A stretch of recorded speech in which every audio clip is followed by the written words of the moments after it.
नमस्कार साथियों, मेरा नाम है अशोक पांडे और मेरे चैनल जैवी विद अशोक का स्वागत है। फ्रेंड्स, आज हम Indian economy module B chapter number 13 का शार्ट नोट देखेंगे। तो शार्ट नोट में हम कॉन्सेप्ट नहीं क्लियर करते, हम बस केवल जो बहुत ज़्यादा काम की बातें हैं उनको पढ़ते हुए चलते हैं। एजेंडा क्या रहेगा, हम जानेंगे डिमांड शेड्यूल क्या होता है, डिमांड कर्व क्या होता है, सप्लाई शेड्यूल क्या होता है, सप्लाई कर्व क्या होता है, लॉ ऑफ डिमांड क्या है, मार्केट डिमांड क्या होती है, law of diminishing marginal utility क्या होता है, लॉ ऑफ डिमांड के जो एक्सेप्शन हैं उसके बारे में भी पढ़ेंगे। उसके बाद में बेबलन गुड्स क्या होते हैं, we will see into that कि भाई बेबलन गुड्स क्या होते हैं, जिफन गुड्स क्या होते हैं, कौन कौन से फोर्स हैं डिमांड कर्व और जो है सप्लाई कर्व के पीछे, सप्लाई कर्व या डिमांड कर्व शिफ्ट क्यों होता है और इक्विलिब्रियम कैसे इस्टेब्लिश होता है सप्लाई और डिमांड के बीच में। तो सारी बातें हमें यहाँ पर फ्रेंड डिस्कस करनी है। तो बिना समय गंवाए हुए शुरू करेंगे सीधे काम की बात। तो डिमांड शेड्यूल की बात करेंगे तो both common sense and careful scientific observation so that the amount of commodity people by depend on the price. तो चाहे केयरफुल ऑब्जर्वेशन की जाए चाहे कॉमन सेंस लगाया जाए तो पता चलता है कि लोग कोई चीज़ कितनी खरीदते हैं वो प्राइस पर डिपेंड करता है। अगर प्राइस ज़्यादा है, the higher the price of an article, other things अगर held constant, fewer units consumer willing to bye.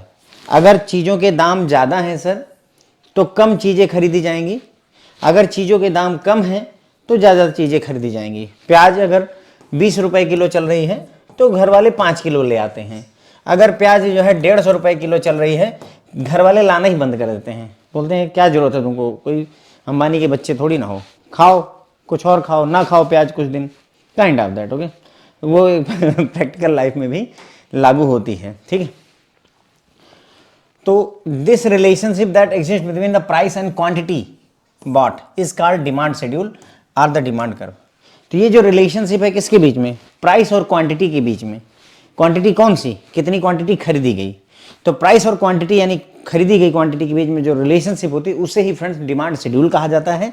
और इसी को अगर ग्राफिकली रिप्रेजेंट कर दिया जाए तो उसे डिमांड कर्व कह देते हैं। उसे क्या कह देते हैं, डिमांड कर्व कह देते हैं। एक एग्जाम्पल इन्होंने दिया हुआ है, देखो यहाँ पर डिमांड कर्व का, डिमांड शेड्यूल का। डिमांड शेड्यूल एप्पल की दे रखी है।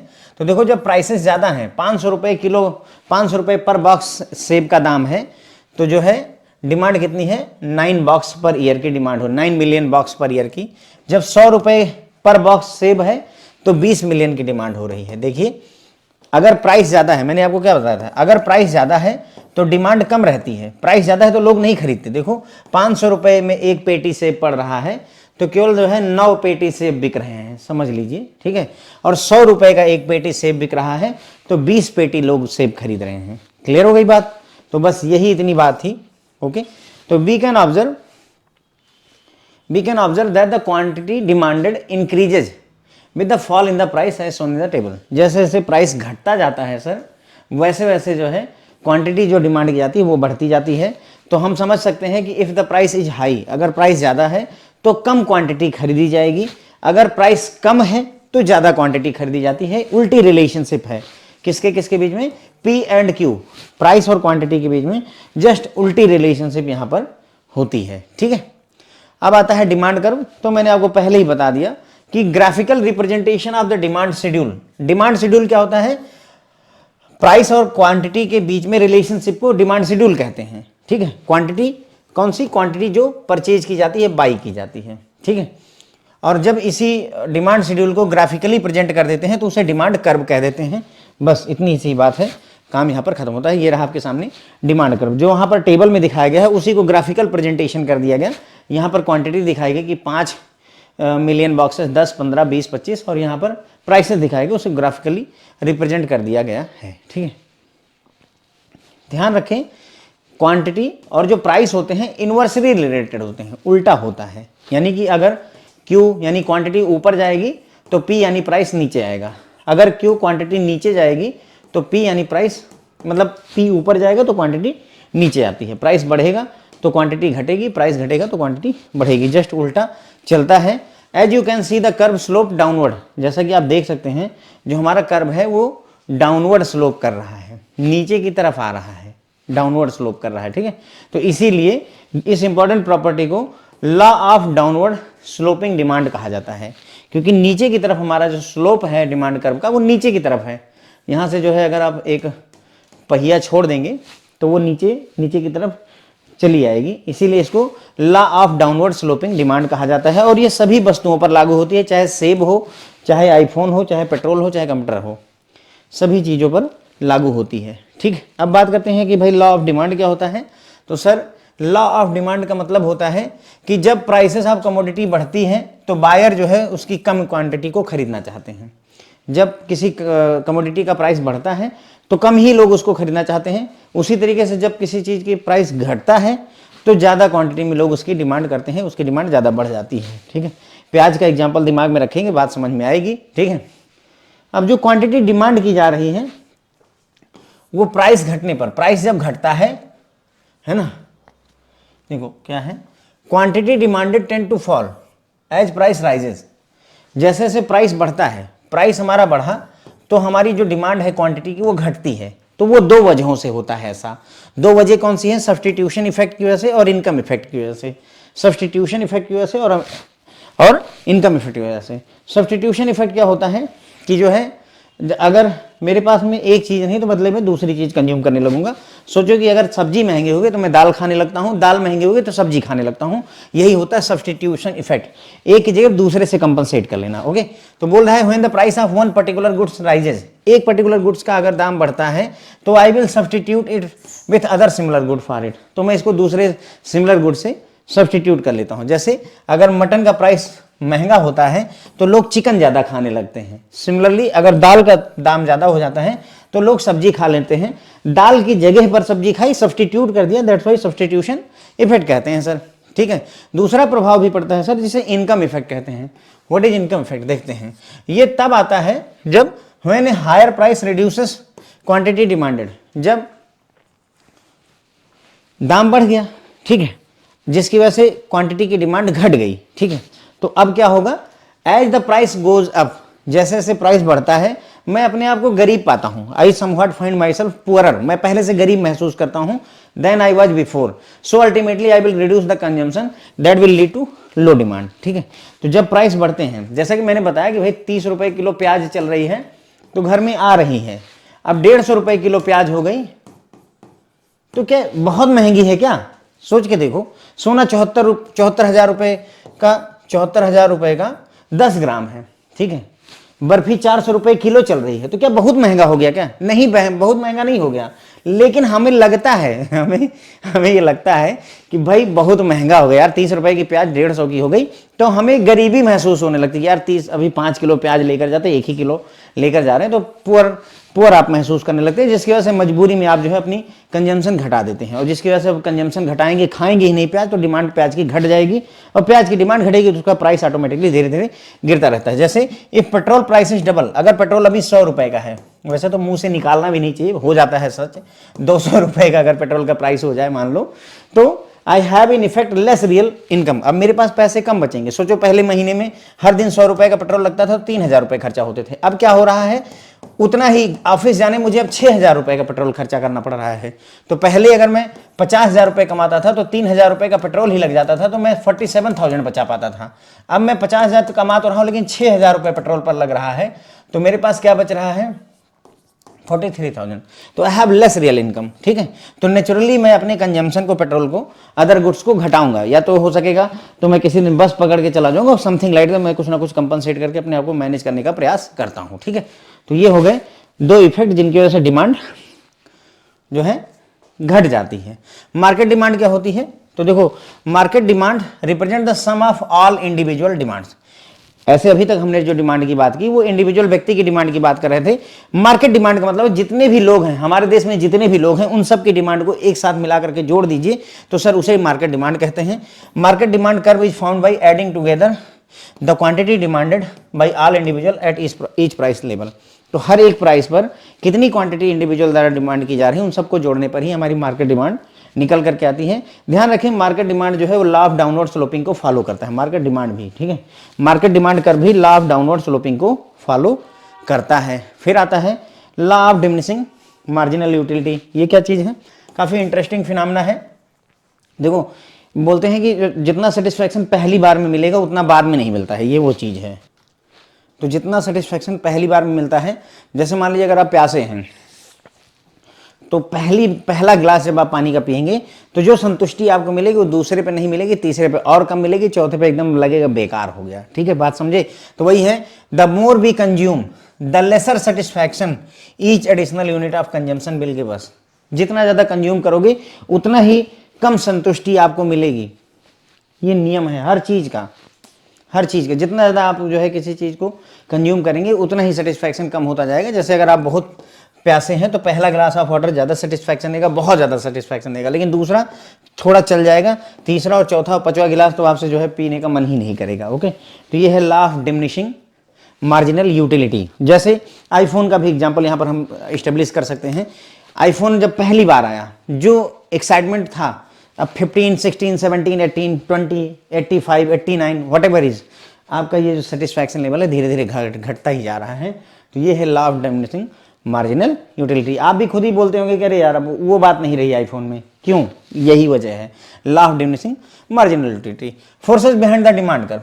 डिमांड कर्व जैसे फेसबुक शुरू में आया रहा तो देखिए कितना अच्छा लगता था। क्या अब वो बात रह गई है? आप बताएं, फेसबुक में वो बात रही जब आपको शुरू में मिला था, अरे वाह इससे तो सब पता चल रहा है, अब वो बात नहीं रही। ठीक है, तो कौन कौन से डिमांड कर्व के पीछे फोर्सेस होते हैं? तो लोगों की एवरेज इनकम, मार्केट का साइज, प्राइस और availability of related goods, taste on preference और स्पेशल इन्फ्लुएंसेस। ये सारी चीज़ें हैं जो डिमांड कर्व को डिफाइन करते हैं। डिमांड कर्व में चेंजेज अगर आते हैं तो लोगों की औसत इनकम कम है कि ज़्यादा है उससे, मार्केट छोटी है कि बड़ी है उससे, जो रिलेटेड गुड्स जैसे सब्जी और दाल में अवेलेबल है जो चीज़ बगल में, क्या उसका प्राइस क्या है, वो लोग क्या खाना पसंद करते हैं, उनकी प्रेफरेंस क्या है, और कुछ स्पेशल फैक्टर्स भी डिमांड कर्व को प्रभावित करते हैं।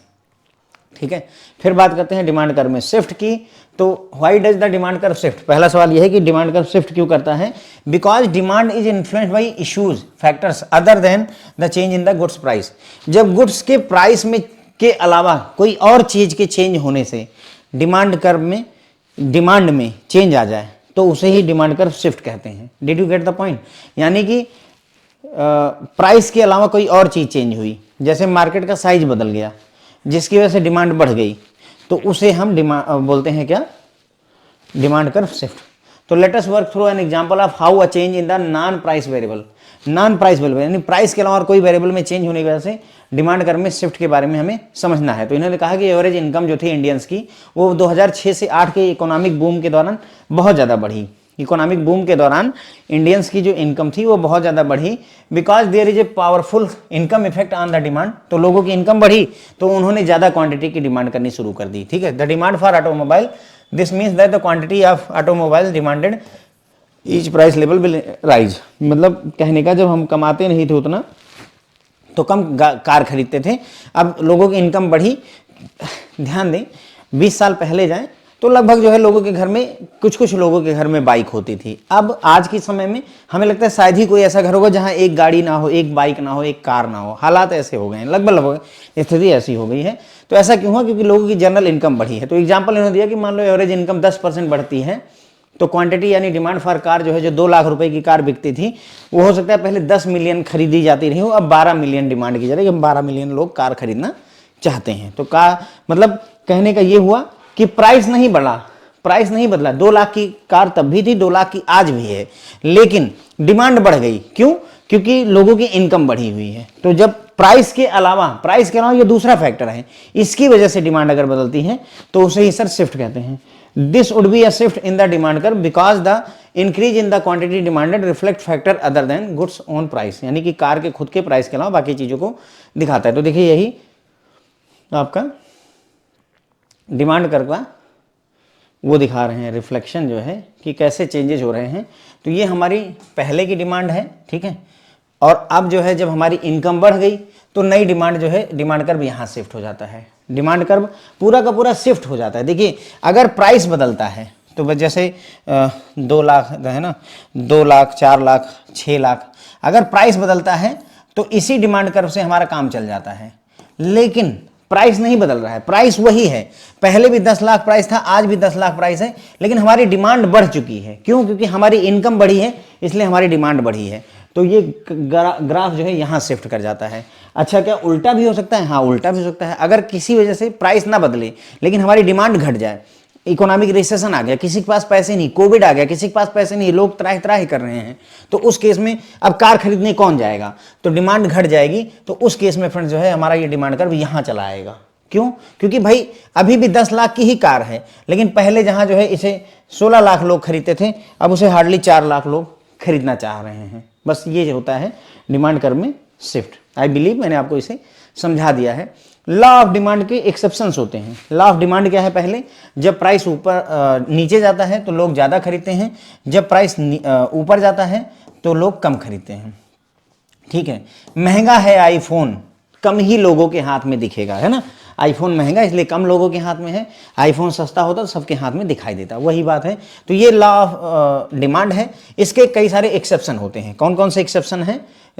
फॉर एग्जांपल, जिन्होंने विस्की का एग्जांपल लिया, शराब का, वाइन का, विस्की का एग्जांपल लिया कि भले ही भाई जो है विस्की का प्राइस बढ़ जाए लेकिन उसके जो है डिमांड में कोई प्रभाव नहीं आने वाला, पीने वाले फिर भी पीते रहेंगे। ठीक है, तो लॉ ऑफ डिमांड के एक्सेप्शन में आपका आ जाता है जिफन गुड्स, बेबलन कमोडिटीज और नेसेसरी आइटम। यहां पर जो है लॉ ऑफ डिमांड फेल कर जाता है। लॉ ऑफ डिमांड क्या है कि अगर जो है लॉ ऑफ डिमांड कहता है कि अगर प्राइस बढ़े तो डिमांड घटनी चाहिए, लेकिन बेबलन गुड्स में फेल कर जाता है, जिफन गुड्स में फेल कर जाता है। हम समझते हैं।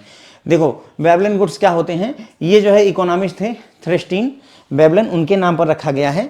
इनके हिसाब से certain thing according to Veblen become more valuable at their as their prices rises. ये बोलते हैं कि कुछ चीज़ों का दाम, कुछ चीज़ें ज़्यादा वैल्यूएबल लगने लगती हैं अगर उनका प्राइस बढ़ जाए। कुछ चीज़ें ज़्यादा वैल्यूएबल लगती हैं। सोचिए, 20 रुपए की पानी की बोतल है, ठीक है, लेकिन 2.5 लाख रुपए बोतल पानी की बिक रही है। 2.5 लाख रुपए की एक पानी की बोतल है। थिंक अबाउट इट, 20 रुपए की बोतल या 2.5 लाख रुपए की एक पानी की बोतल है, तो लगेगा ना कि अमृत पी रहे हैं। आपको ये फील होगा, अरे भैया 2.5 लाख रुपए की एक बोतल पानी है, she is drinking, he is drinking, जो बड़े लोग हैं, ठीक है। तो वैल्यू बढ़ गई कि नहीं बढ़ गई? इज्जत बढ़ गई, बोतल संभाल के रखेंगे आप वही बात हो गई, ठीक है। तो व्हेन कमोडिटी इज एक्सपेंसिव, अगर कोई चीज़ महंगी होती है तो उसकी वर्थ और उसकी यूटिलिटी जो है माना जाता है कि ज़्यादा है, बहुत अच्छी चीज़ है, hence demand for that commodity rises, तो इसलिए उसकी डिमांड बढ़ जाती है। ये आईफोन का केस है। आईफोन एकदम इसी पर चलता ही है। ध्यान दीजिए, चूंकि आईफोन महंगा है, 1,60,000 का मिल रहा है, लोग किडनी बेच के खरीद रहे हैं, ठीक है। तो क्यों? क्योंकि ये अगर महंगा है तो हमारे हिसाब से ये ज़्यादा वैल्यूएबल है, इसका उपयोगिता ज़्यादा है हमारे दिमाग में, ठीक है, इसलिए इसकी डिमांड बढ़ी हुई है। प्राइस ज़्यादा है फिर भी डिमांड ज़्यादा है।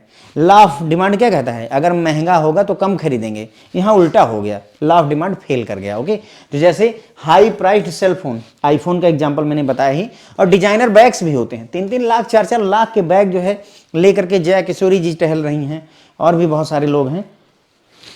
3-3 4-4 लाख रुपए के बैग, 50-60 हज़ार रुपए का बेल्ट आ रहा है लिटरली, ठीक है। तो ये सब क्या है? एग्जाम्पल हैं बेबलन गुड्स के। क्लियर हो जाती बात? ठीक है, अगला देखते हैं जिफन गुड्स। ये अमीरों वाली बात थी, विराट कोहली वगैरह पर लागू होती, ये हम लोगों के लिए है। जिफन गुड्स हमारे और आपके लिए है। अभी देखिएगा, समझ में आएगा। तो ये जो है कॉन्सेप्ट इंट्रोड्यूस किया था सर रॉबर्ट जिफन ने। तो उन्होंने कहा कि जिफन गुड्स इंफीरियर गुड्स होते हैं, बकवास वाले, बेकार वाले गुड्स होते हैं, लेकिन इनकी डिमांड जो है इंक्रीज करती है when the price increases.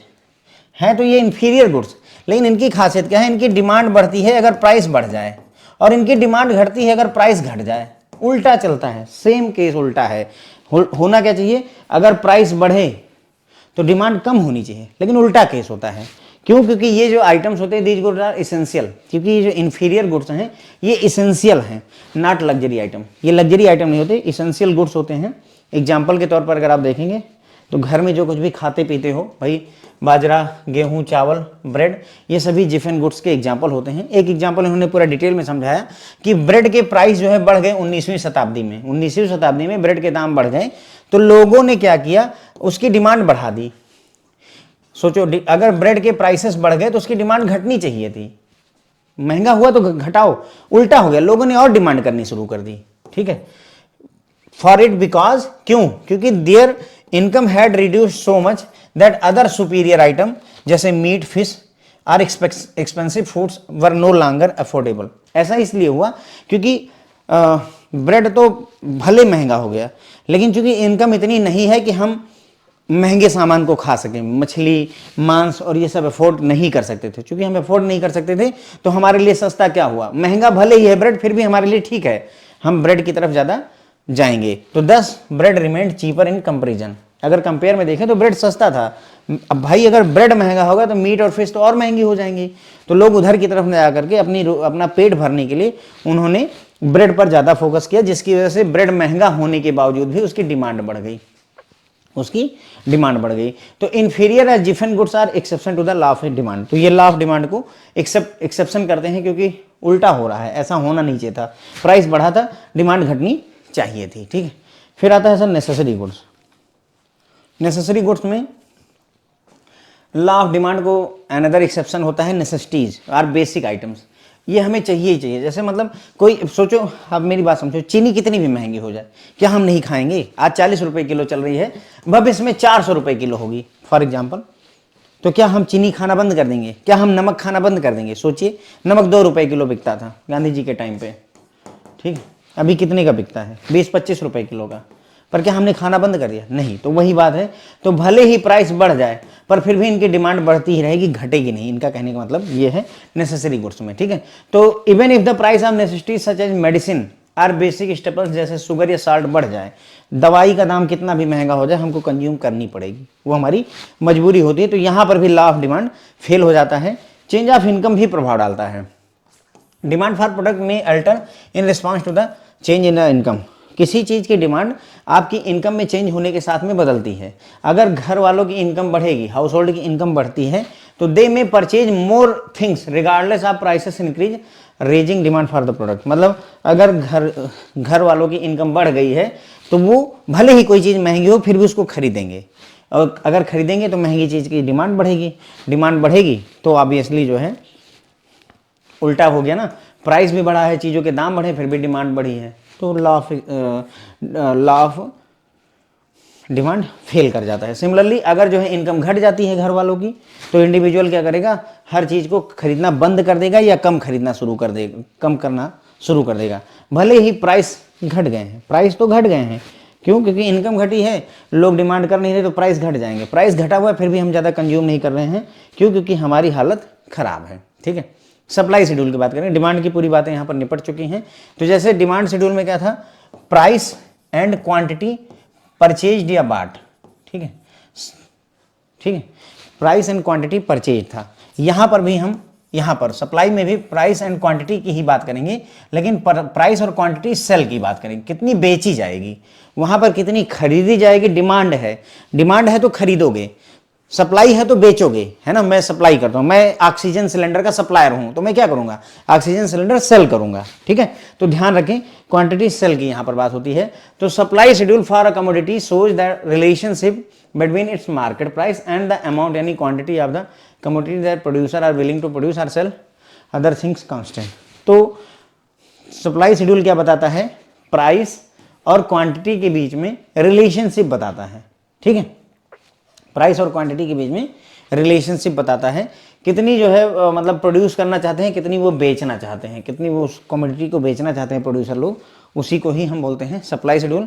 Other things that are held constant include input price, technology, prices of related goods and government policies. तो यहाँ पर ये बोला गया कि अगर अदर चीज़ें कांस्टेंट हैं तब प्राइस और क्वांटिटी के बीच में रिलेशनशिप होती है। Other thing constant, other thing constant में क्या क्या आता है भाई? इनपुट प्राइस यानी प्रोडक्शन की कॉस्ट, टेक्नोलॉजी, रिलेटेड गुड्स के प्राइसेस और गवर्नमेंट पॉलिसीज, ये सारी चीज़ें कांस्टेंट रहनी चाहिए, ठीक है। For example supply of tomato की अगर हम बात करें, supply of tomato tell us the quantity of tomato that will be sold at each tomato price. अगर हम कहें कि सप्लाई, टमाटो की सप्लाई की बात करें, तो ये हमें बताता है कि हर एक प्राइस लेवल पर कितने टमाटो हम बेचने के लिए विलिंग हैं, कितने टमाटो बेचना चाहते हैं। सप्लाई शेड्यूल का एग्जाम्पल यहाँ पर दिया हुआ है, तो थोड़ा सा देखें। अगर 500 रुपये प्राइस है तो देखिए सप्लाई जो है 18 मिलियन बॉक्सेस की हो रही है। जब 100 रुपीज़ पर बॉक्स प्राइस है तो 0 बॉक्सेस की सप्लाई हो रही है। ऐसा क्यों हो रहा है? क्योंकि देखो अगर 100 रुपए में एक बॉक्स बिकेगा तो जिसने प्रोड्यूस किया है एप्पल को उसको फायदा नहीं होगा, इसलिए वो बिल्कुल भी क्वांटिटी बेचना नहीं चाहता, वो एप्पल की जगह किसी और चीज़ की खेती करना चाहेगा। लेकिन एक बॉक्स 500 रुपये का अगर बिकेगा तो उसको जो है ज़्यादा फायदा होगा। हो सकता है 200 रुपये में उसका एक बॉक्स बन रहा हो, 300 रुपये पर पेटी फायदा हो रहा है, तो वो 18 मिलियन बॉक्सेस सप्लाई करना चाहता है। ठीक है, तो बस यही इतनी बात है। मतलब कहने का कि अगर प्राइस बढ़ता है तो जो है सप्लाई बढ़ जाती है, प्राइस बढ़ेगा सप्लाई बढ़ेगी, क्योंकि फायदा ज़्यादा होगा। Okay, the data shows that at an apples price of ₹100 per box apples will be produced not produced at all. तो 100 रुपये के दाम में कोई भी एप्पल प्रोड्यूस करना नहीं चाहेगा। सच ए लो प्राइस, इतने कम प्राइस में जो एप्पल का कल्टीवेटर होगा वो सोचेगा कि मैं अपना रिसोर्सेज कहीं और लगाऊं।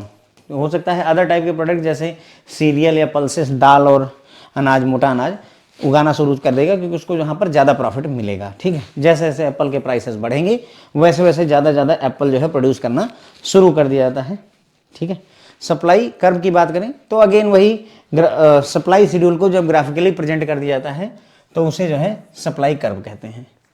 Graphical representation of supply is called supply curve. ठीक है, सप्लाई कर्व हमें दिखाता है typical case of upward sloping for an individual commodity. Supply curve जो होता है वो अपवर्ड स्लोपिंग दिखाता है। यह है आपके सामने सप्लाई कर्व। देखिए, जब 100 रुपये पर है प्राइस तो सप्लाई नहीं है, 200 पर और बढ़ी, 300 पर और बढ़ी, 500 पर बहुत बढ़ जाती है। तो सप्लाई कर्व जो है अपवर्ड स्लोपिंग होता है। तो ध्यान दें, सप्लाई कर्व जो है अपवर्ड स्लोपिंग होता है। डिमांड कर्व कैसा होता है? Downward sloping. मैंने बताया था ना, डिमांड कर्व डाउनवर्ड स्लोपिंग है और सप्लाई कर्व अपवर्ड स्लोपिंग होता है। ओके, कौन कौन से फोर्स हैं जो इसको डिफाइन करते हैं? तो भाई फोर्सेस बिहाइंड मार्केट सप्लाई में इनपुट का प्राइस, कास्ट ऑफ प्रोडक्शन, उसके बाद में technological advancement, price of related goods, government policy, special factors, ये सारी चीज़ें हैं जो सप्लाई को डिफाइन करती हैं, मार्केट सप्लाई को डिफाइन करती हैं। कितनी सप्लाई होगी वो इन सब बातों से डिसाइड होती है। इनपुट का प्राइस यानी किसी चीज़ को बनाने में कितना पैसा लग रहा है, कैसी टेक्नोलॉजी हम यूज कर रहे हैं, क्या एडवांस टेक्नोलॉजी हमारे पास है जिससे हम सस्ता बना सकें, रिलेटेड गुड्स, जो चीज़ हम सप्लाई कर रहे हैं क्या उसका कोई सब्स्टिट्यूट अवेलेबल है, उसका प्राइस क्या चल रहा है, गवर्नमेंट की पॉलिसी क्या कहती है, क्या हमें सारे लॉ फॉलो करने पड़ेंगे तो ज़्यादा पैसा लगाना पड़ेगा। स्पेशल फैक्टर्स भी, ठंडी गर्मी बरसात मौसम, ये सारे फैक्टर्स होते हैं।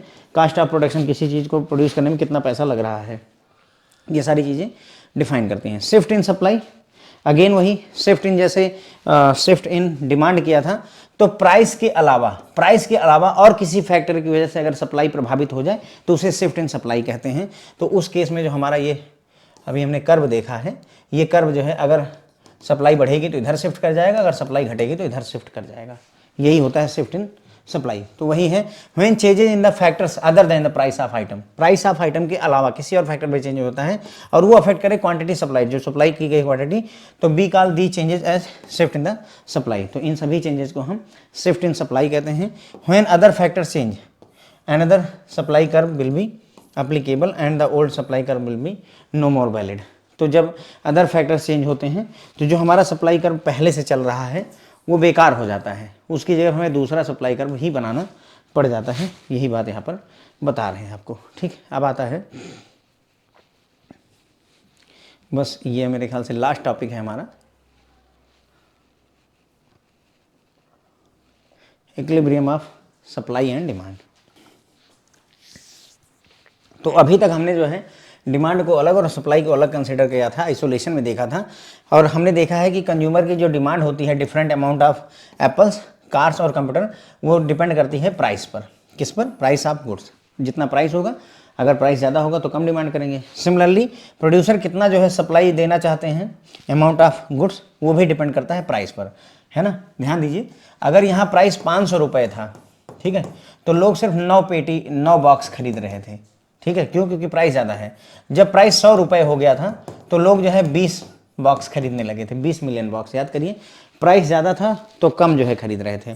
सप्लाई के केस में आप याद करिए, जब प्राइस जो है 500 था तो ये लोग जो है 18 बॉक्स सप्लाई कर रहे थे, और जब प्राइस घट करके 100 हो गया तो इन्होंने 0 बॉक्स सप्लाई करना शुरू कर दिया, 0 बॉक्स शुरू कर दिया। वही बता रहा है कि मतलब हमें ये प्राइस पर निर्भर करती है। यहाँ प्राइस ज़्यादा तो ज़्यादा सप्लाई, यहाँ प्राइस ज़्यादा तो कम डिमांड।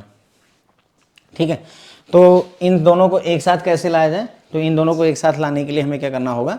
सप्लाई और डिमांड के कर्व को इंटरसेक्ट करवाना होगा। यहाँ पर हम इंटरसेक्ट करवाएंगे। देखो, ये हमारा डिमांड कर्व है, यहाँ पे, और ये हमारा सप्लाई कर्व था। ये कहाँ पर एक दूसरे को इंटरसेक्ट कर रहे हैं, एक दूसरे को काट कहाँ रहे हैं, 300 रुपये पर। ठीक, तो बस वही उतनी बात हमें यहाँ पर थोड़ी सी समझनी है। ठीक, मार्केट इक्विलिब्रियम कब आता है? At that price and quantity where the forces of supply demand are in balance. मतलब कहने का कि मार्केट इक्विलिब्रियम आएगा जहां पर उस प्राइस और क्वांटिटी पर आता है, प्राइस और क्वांटिटी दोनों उस प्राइस और क्वांटिटी पर आता है जहां पर forces of demand are equal to forces of supply, जहां पर डिमांड के फोर्सेस सप्लाई के इक्वल हो जाते हैं। At the equilibrium price the amount that buyer want to buy is just equal to the amount that seller want to sell. Equilibrium price पर जितना लोग खरीदना चाहते हैं उतना ही लोग बेचना चाहते हैं, इसीलिए इसे सामंजस्य समन्वय कहा जाता है। इक्विलिब्रियम प्राइस पर there is no tendency for price to rise और फॉल। इक्विलिब्रियम प्राइस पर प्राइस का ऊपर और नीचे जाने की कोई टेंडेंसी नहीं होती है, इसीलिए इसको मार्केट क्लियरिंग प्राइस भी कहा जाता है। इक्विलिब्रियम प्राइस को फ्रेंड्स हम मार्केट क्लियरिंग प्राइस भी कहते हैं। ऐसा इसलिए कहते हैं, दिस डिनोट दैट कि जितनी भी सप्लाई और डिमांड के ऑर्डर्स थे वो सारे के सारे फिल कर दिए गए हैं, और जो बुक्स थी हमने जिसमें ऑर्डर लिखा था वो बुक क्लियर हो गई है। मार्केट में जितनी भी ऑर्डर और सप्लाई की बुक थी वो सारी की सारी क्लियर हो गई, इसलिए मार्केट क्लियरिंग प्राइस कहा जाता है। और जो डिमांड करने वाले हैं और जो सप्लायर हैं दोनों के दोनों एक दूसरे मतलब ऑर्डर को सेटिस्फाइड महसूस करते हैं कि हाँ ठीक है हमारी ज़रूरतें पूरी हो गई हैं। Equilibrium with supply and demand कर थोड़ा सा देख लेते हैं। We often show the market equilibrium through and supply and demand diagram like this in the figure 3। तो ये मैंने आपको फिगर फ्रेंड्स जो है दिखा ही दिया था, ये है ना, वही बता रहे हैं कि सप्लाई और डिमांड को हम यहाँ पर दिखा रहे हैं। This figure combines the supply curve with the demand curve. और ये सप्लाई कर्व और डिमांड कर्व हम पहले ही डिस्कस कर चुके हैं, याद करके देखिए। हमारा जो है ये डिमांड कर्व था और ये हमारा सप्लाई कर्व था, जहाँ पर इंटरसेक्ट करते हैं वहीं इक्विलिब्रियम का पॉइंट आ जाता है। यहाँ पर हमारा प्राइस भी फिक्स रहता है 300 रुपये, और यहाँ पर हमारी क्वांटिटी मान लो 12 बॉक्सेस की है तो वो भी फिक्स रहती है। We find the market equilibrium by looking for the price at which the quantity demanded equals the quantity supplied। तो हम मार्केट इक्विलिब्रियम कहाँ देखते हैं? ऐसा प्राइस जहाँ पर कि डिमांड और सप्लाई दोनों एक दूसरे के इक्वल हो जाए, और ये हम देख पाते हैं कि इक्विलिब्रियम प्राइस जो है इंटरसेक्शन ऑफ सप्लाई और डिमांड कर्व के पॉइंट सी पर आ रहा है। तो यहाँ पर आप देख ही सकते हैं पॉइंट सी पर इंटरसेक्शन पर हमारा ये आ रहा है। ठीक, बस फ्रेंड्स पूरा का पूरा हमने लगभग कवर कर लिया है। तो 60 नोट्स में चूंकि हम 60 नोट्स की बात कर रहे हैं तो मैं रिवीजन नहीं करवाता हूं, मैं आपके बहुत ज़्यादा कॉन्सेप्ट नहीं क्लियर करवाता हूं। इतना ही जो कुछ भी आपको पढ़ा है इसको पढ़ाने में मेरे 4 लेक्चर लगे हुए हैं। जितना आपको पढ़ा है इसमें 4 लेक्चर लगे हैं, और कोई भी लेक्चर 30 मिनट से कम का नहीं हुआ, यानी मोटा मोटा 2 घंटे से ऊपर में मैंने ये पढ़ा है, और अभी आपको 30-32 मिनट में मैंने इसको एक्सप्लेन किया हुआ है। तो ऑब्वियसली कटिंग की गई है। ठीक है, तो होप है कि आपको समझ में आया होगा। अगर आपको डिटेल में पढ़ना है तो डिटेल वाला लेक्चर अवेलेबल है, वहाँ देख लीजिए। अगर आपको यही अच्छा लगता है तो देन ओके है। Thank you so much friends.